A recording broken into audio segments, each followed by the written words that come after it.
नमस्कार मंडळी, आज आपण बघणार आहोत वाळलेल्या हरभऱ्याच्या पानांची भाजी।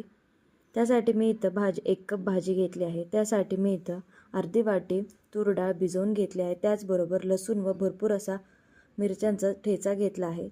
कढईमध्ये 2 चमचे तेल गरम करून ठेचा असा व्यवस्थित तेलामध्ये परतून घेऊयात। त्यानंतर भिजवलेली डाळ टाकून ती देखील 5-7 मिनिटे व्यवस्थित अशी परतून घेऊयात।